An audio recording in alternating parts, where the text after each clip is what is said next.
Olá, vamos falar sobre o citoplasma. O citoplasma é o interior da célula, então é o local onde ocorrem as reações químicas, onde estão localizadas as estruturas celulares, como as organelas, e onde ocorre todo o processo celular. Ele é formado por uma substância aquosa, um fluido gelatinoso, importante para o funcionamento celular. Antes de falar do citoplasma, é importante entendermos que no nosso corpo existe mais de 300 tipos de células. Dentre esses tipos de células diferenciados, nós vamos ter algumas características em comum.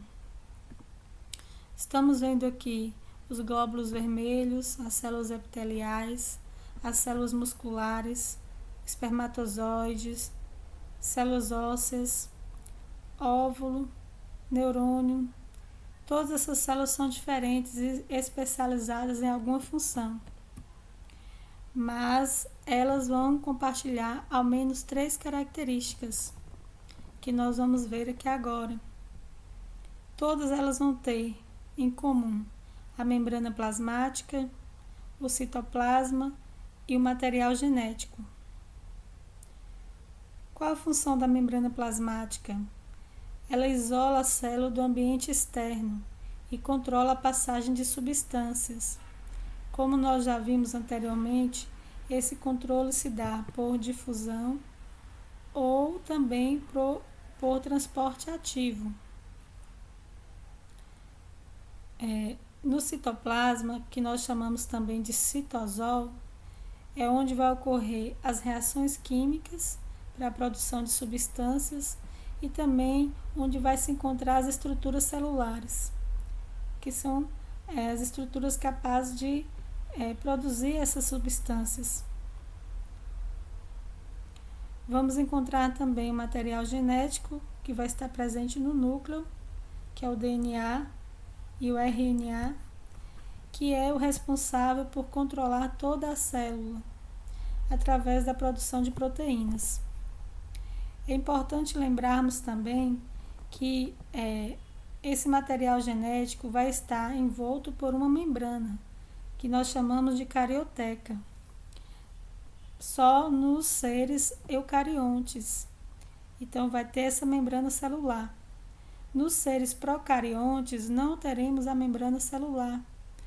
Então, o núcleo não vai existir apenas o DNA, o material genético solto no citoplasma, que nós chamamos aí de procariontes, pois não tem o núcleo verdadeiro.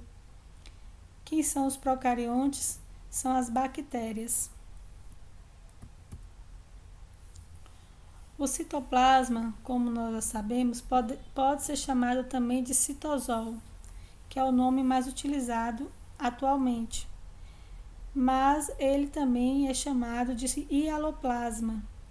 Hialoplasma, pois é o nome mais antigo.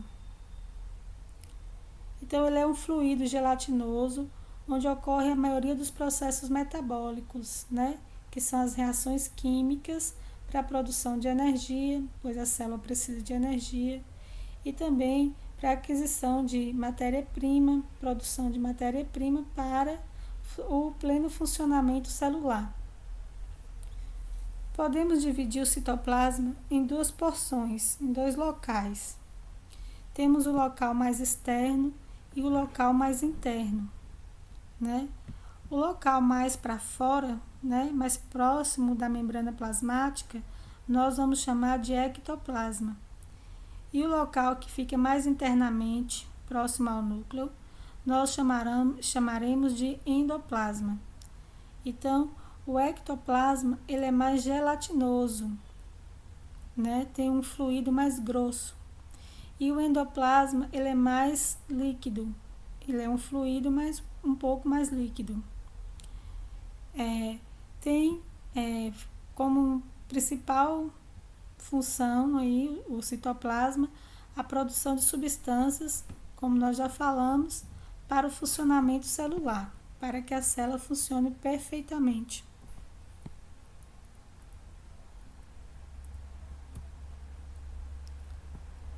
Quais são as características aí do citoplasma? O citoplasma, ele tem algumas estruturas.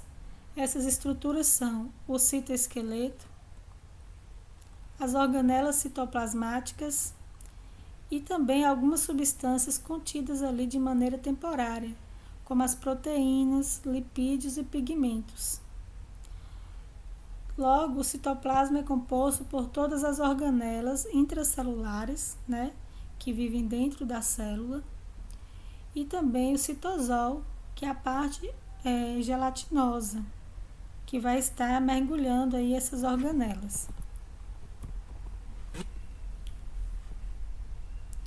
Quais são as funções aí do citoplasma? Ele proporciona um ambiente adequado para as reações bioquímicas, acumula substâncias necessárias para o organismo, então ele vai estar produzindo e acumulando essas substâncias para serem lançadas no nosso organismo, promove a troca de substâncias na célula, possibilita o movimento da célula, como a movimentação por pseudópodes, que são os falsos pés. Bom, iremos falar primeiramente do citoesqueleto. O citoesqueleto é a estrutura, como nós já vimos, será o esqueleto da célula, que dará forma à célula. Então, nosso esqueleto humano, ele é capaz de dar forma, sustentação, movimento, proteção ao nosso corpo. A mesma coisa é o esqueleto da célula. É capaz de dar forma à célula, sustentar a célula, fazer movimentos, que ocorram movimentos na célula e proteger a célula também.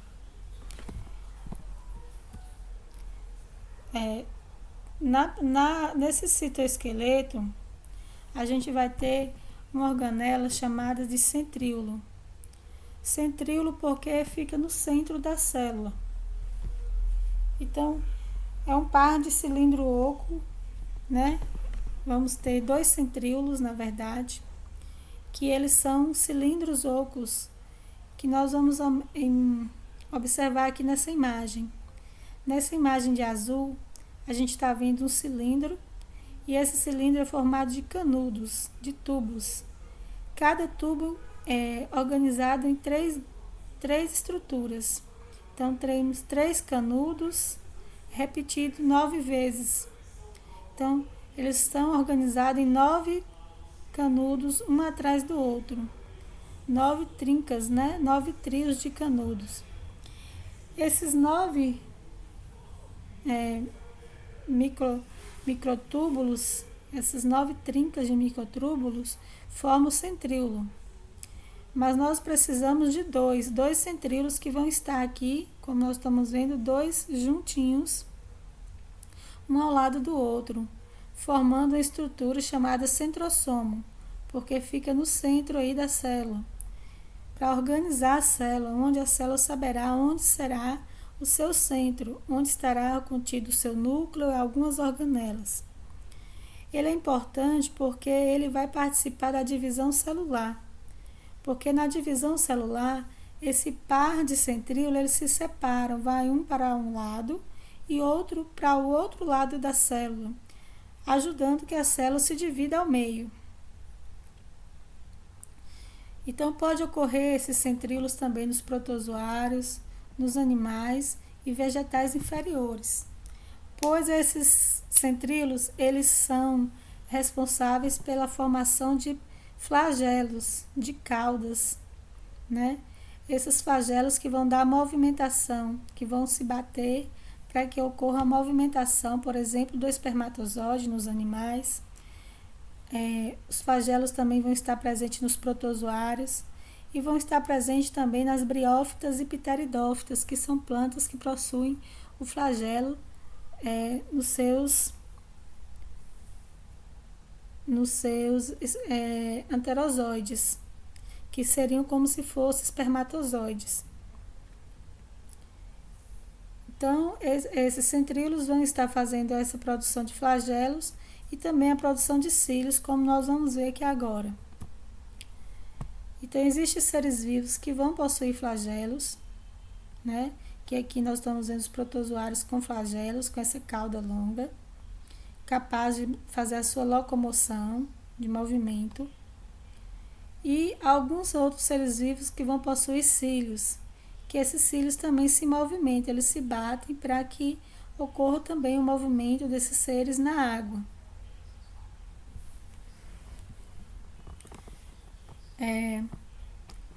Como é formado aí esses flagelos, esses cílios? Nós temos aqui um centríolo que se fundiu à membrana plasmática. Esse centríolo, quando ele se funde à membrana plasmática aqui embaixo, ele de azul, nós chamamos de corpo basal. Esse corpo basal, ele vai formar vários microtúbulos. Ele vai crescer em microtúbulos e esses microtúbulos vão estar formando aí os flagelos e os cílios para a movimentação celular. Então é importante percebermos que apenas seres unicelulares possuem aí os flagelos e os cílios, apenas algumas células que vão possuir esses flagelos e os cílios.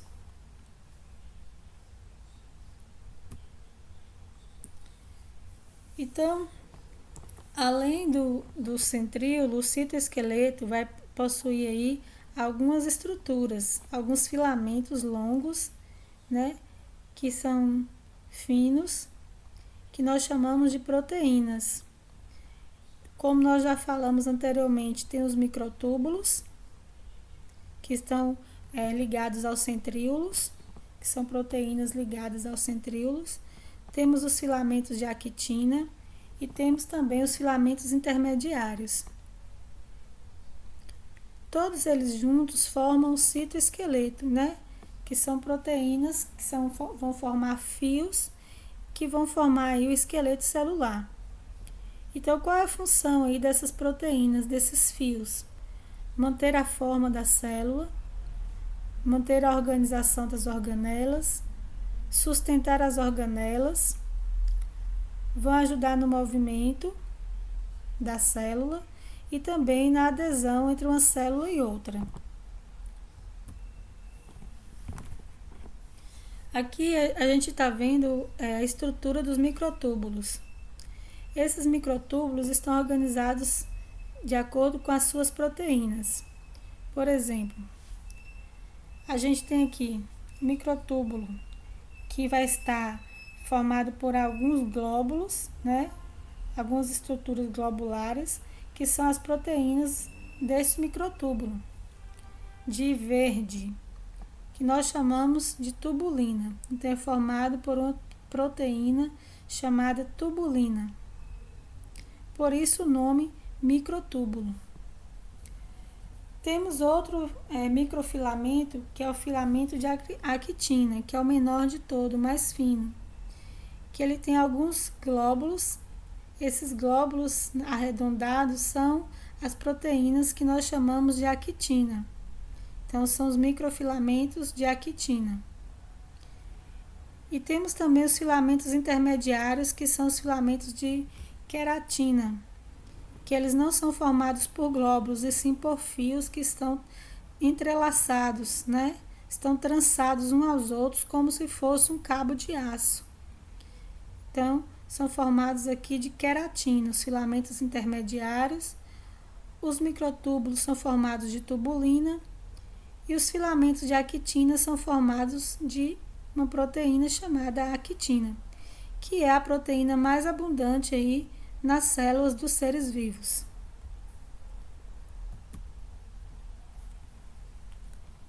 Então, os microtúbulos são estruturas cilíndricas alongadas, como o canal central. Então, tem um canal central e que elas vão se alongando, né, para formar os fios, que ajudam também na formação do esqueleto, na forma da célula. Esses fios vão se esticando e formando a forma da célula, dando uma estrutura, uma base à célula. e estão associados a movimentos celulares, né? Como nós já falamos, os movimentos na divisão celular, que a célula vai se esticando para dividir-se ao meio, e os movimentos dos cílios e dos flagelos, pois eles dão origem aos cílios e aos flagelos aí das células. Agora, iremos falar sobre os microfilamentos de actina. Então, micro quer dizer que eles são os menores, né? Os menores filamentos, os menores fios formados aí de actina. Eles dão suporte esquelético, né? Então, vamos reparar que eles estão próximo à membrana plasmática. Se a gente for ver aqui nessa célula, existem fios e esses fios estão próximos aqui da membrana plasmática, pois os filamentos de actina, eles estão envolvidos no movimento da membrana plasmática, né? Os movimentos celulares que nós chamamos aí de pseudópodes, que são quando a célula ela quer se mover, ela move, ela estica a membrana plasmática, e esse processo de esticar a membrana plasmática para englobar alguma substância, né, algum corpo, alguma partícula, ela forma esses pés, né, esse esticamento que nós chamamos de pseudópodes. Quem faz isso acontecer são os filamentos de actina. Além desse movimento da membrana plasmática, nós vamos ter também a formação dessas microvilosidades. Então, existem células no nosso intestino que vão ter esses dedos aqui, ó, que estão presentes em cima da célula. Esses dedos nós chamamos de microvilosidades. Essas microvilosidades são importantes para ajudar na absorção dos nutrientes aí da alimentação. Então, quando nós nos alimentamos, a célula, para melhor absorver os alimentos, elas têm essas microvilosidades aí para ajudar na absorção. Quem faz com que essas microvilosidades se organizem dessa forma são os microfilamentos de actina. Além disso, nós temos também a contração da célula muscular. Os filamentos de actina, eles ajudam na contração da célula dos músculos esqueléticos.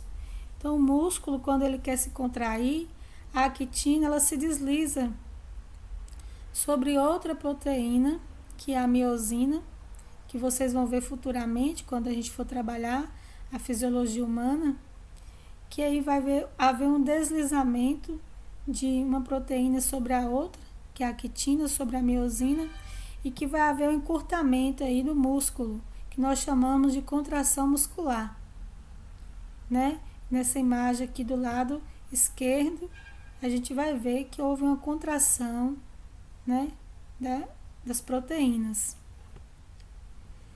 É importante também saber que esses filamentos de actina, eles são responsáveis também pela divisão final da célula com a outra célula.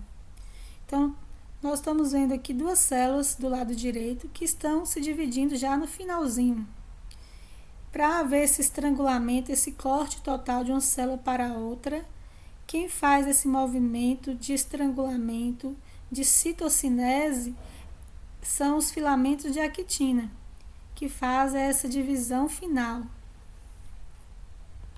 de uma célula com a outra. Esses filamentos de actina também, eles estão relacionados com o movimento de organelas nas células. Aqui a gente está vendo uma célula vegetal, na verdade várias células vegetais, em que os cloroplastos aqui de verde, eles se deslocam, eles correm, né, em busca de luz para realizar a fotossíntese. Logo, nós vamos ver que quem fez com que esse movimento ocorresse foram os filamentos de actina, porque esses cloroplastos deslizam sobre os filamentos, fazendo que ocorra um movimento chamado de ciclose, né, que eles correm em círculos.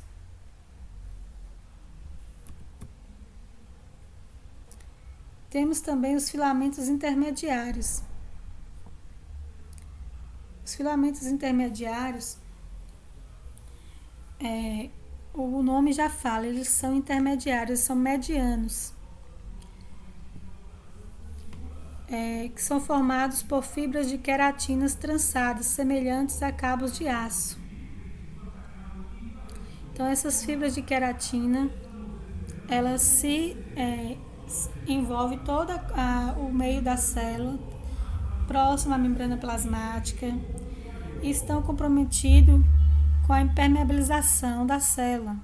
Então, as células ficam mais rígidas, mais impermeáveis, e também com a adesão de uma célula com a outra. Então, formando aí os desmossomos, que são estruturas que aderem uma célula com a outra. Por exemplo, veja que eles estão próximos da membrana plasmática, formando pontos.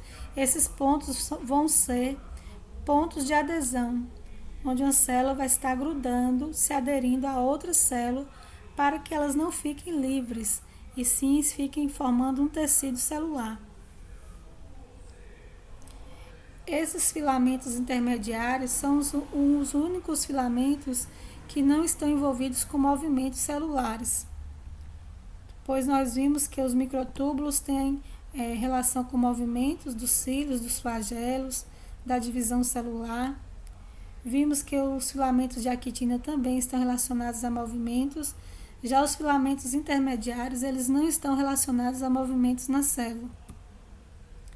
Aqui a gente está vendo os fios de queratina enrolados, que dão essa adesão aí à célula.